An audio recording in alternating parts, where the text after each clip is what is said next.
Halo, selamat datang kembali. Wah, hari ini kita bakal bahas sesuatu yang relevan banget. Mungkin lebih dari yang kita sadari. Kita akan menggali buku berjudul Connectable, karya Ryan Jenkins dan Stephen Van Cohen. Misi kita kali ini adalah membedah langkah praktis pertama, ya. Langkah paling awal bagi para pemimpin, atau siapapun sebenarnya, untuk mengatasi masalah besar yang seringkali nggak kelihatan di tempat kerja, kesepian. Dan ini bukan cuma soal perasaan loh, ini serius.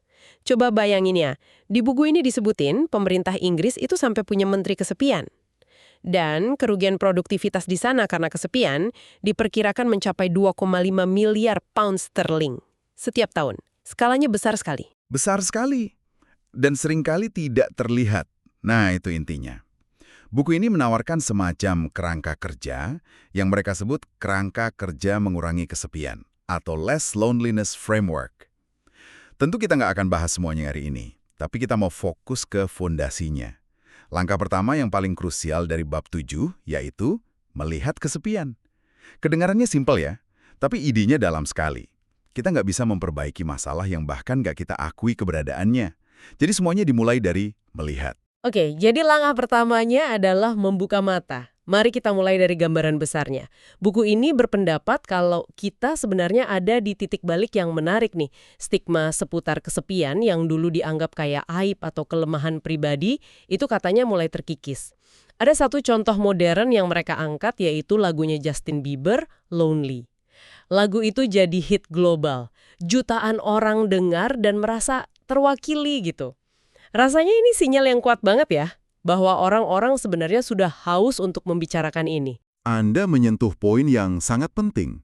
Ini bukan lagi cuma obrolan di ruang terapi, tapi sudah masuk ke budaya pop.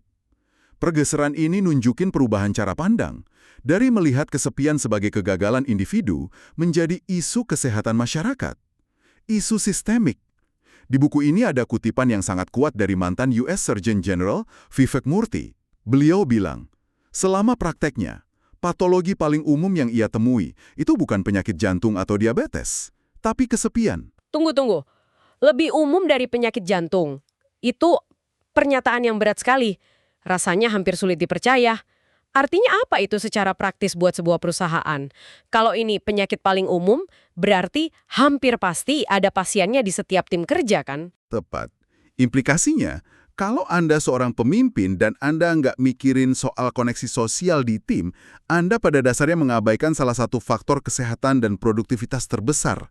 Tapi, yang menarik, solusinya nggak selalu harus program kesehatan mental yang, masif dan mahal. Terkadang solusinya itu tersembunyi di hal-hal paling sepele, yang cuma bisa kita temukan kalau kita benar-benar melihat. Nah, ini bagian yang bikin saya paling penasaran. Ada satu studi kasus di buku ini yang, benar-benar mengubah cara saya memandang intervensi di kantor.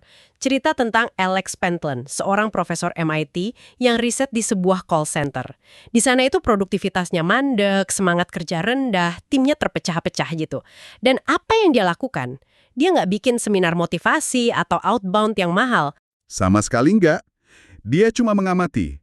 Dia pasang sensor di karyawan buat memetakan pola komunikasi mereka. Siapa ngobrol sama siapa, kapan, dan di mana. Dia menemukan kalau anggota tim itu hampir nggak pernah interaksi satu sama lain di luar urusan kerja. Jadi, rekomendasinya sangat sederhana. Sinkronkan jadwal rehat kopi. Jadi daripada istirahat sendiri-sendiri, dibikin jadwal supaya seluruh tim bisa rehat barengan. Cuma itu. Dan hasilnya? Sungguh gila. Buku itu bilang, ada peningkatan produktivitas senilai 15 juta dolar dan kepuasan karyawan naik 10%. Hanya karena jadwal rehat kopi.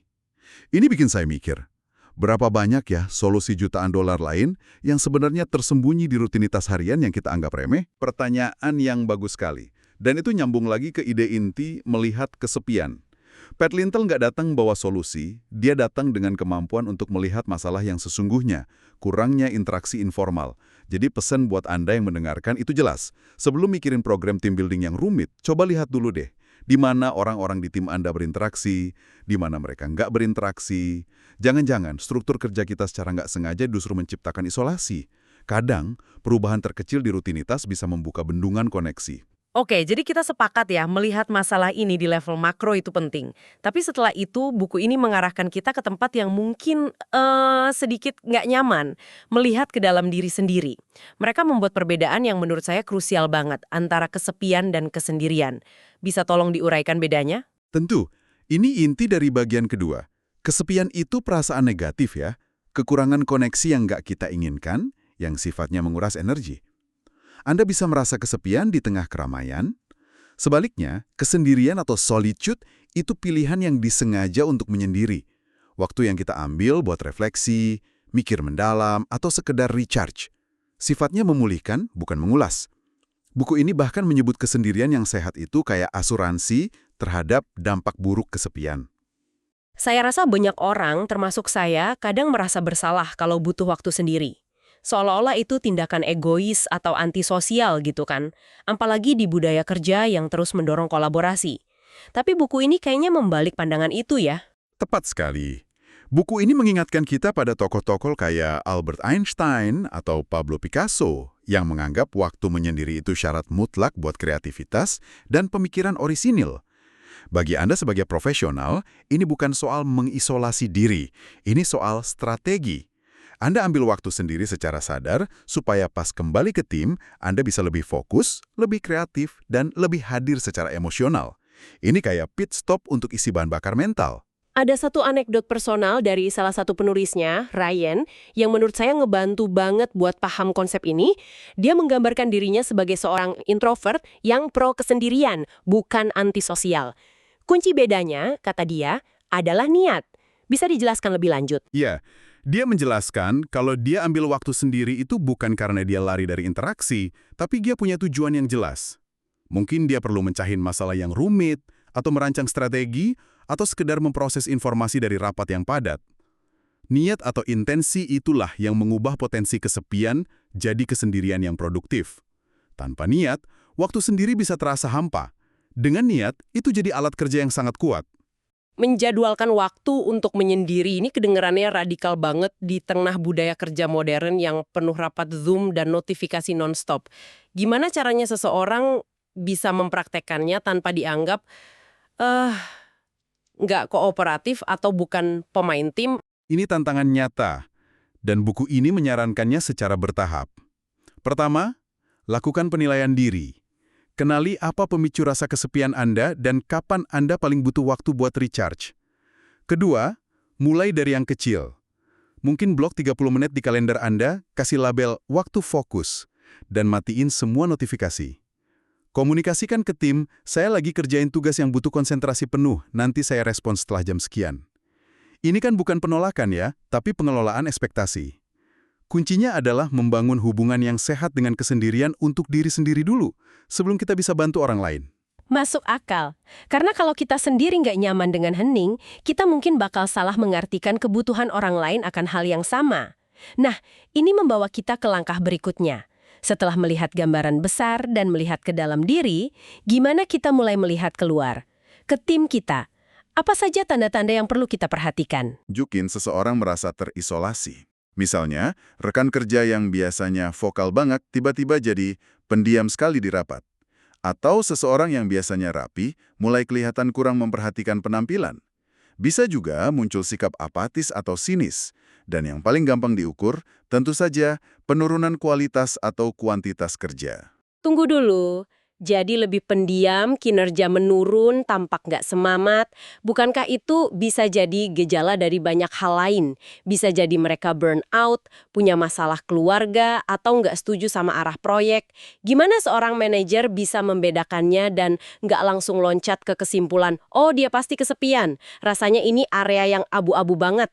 Anda mengangkat poin yang sangat kritis, dan buku ini menekankan hal yang sama. Tujuannya sama sekali bukan untuk mendiagnosis. Tujuannya adalah menumbuhkan rasa ingin tahu.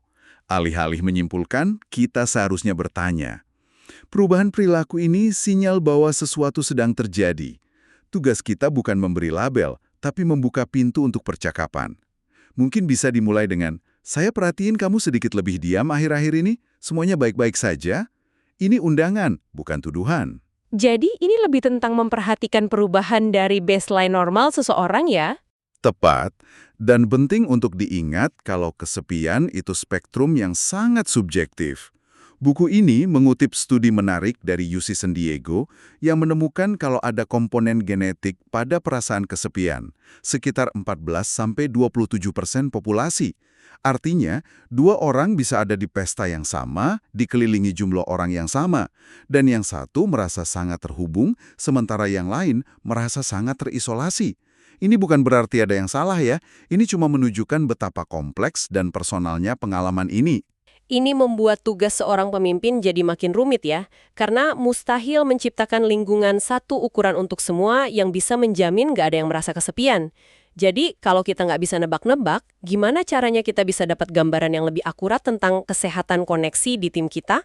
Nah, untuk mengatasi ini, buku ini menyarankan sebuah alat praktis yang mereka sebut penilaian koneksi tim atau Team Connection Assessment. Jujur ya, dengar istilah penilaian koneksi tim itu bikin saya sedikit ngeri. Kedengerannya korporat banget, kaku, dan mungkin canggung. Apakah buku ini menjelaskannya sebagai sesuatu yang lebih manusiawi? Ya, untungnya begitu. Mereka sangat menekankan ini bukan tes psikologi atau survei tahunan yang hasilnya hilang entah kemana. Ini dirancang sebagai pemicu percakapan yang ringan dan gak mengintimidasi. Isinya bisa pertanyaan sederhana dalam rapat tim, kayak, dengan skala 1–5, seberapa terhubung perasaan kalian dengan tim minggu ini? Atau, apa satu hal yang bisa kita lakukan biar interaksi kita lebih bermakna? Tujuannya bukan dapat data statistik sempurna, tapi untuk menormalkan percakapan tentang koneksi itu sendiri.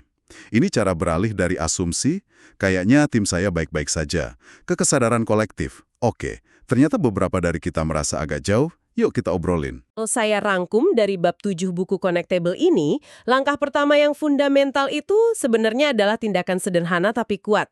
Melihat skala masalahnya secara luas, melihat ke dalam untuk paham hubungan kita sendiri dengan kesendirian, dan akhirnya melihat keluar dengan peka untuk mengenali sinyal-sinyal di sekitar kita tanpa menghakimi. Tepat sekali. Langkah pertama ini bukan tentang punya semua jawaban, sama sekali bukan. Ini tentang menumbuhkan keberanian dan rasa ingin tahu untuk mulai mengajukan pertanyaan yang lebih baik. Ini adalah pergeseran pola pikir yang fundamental.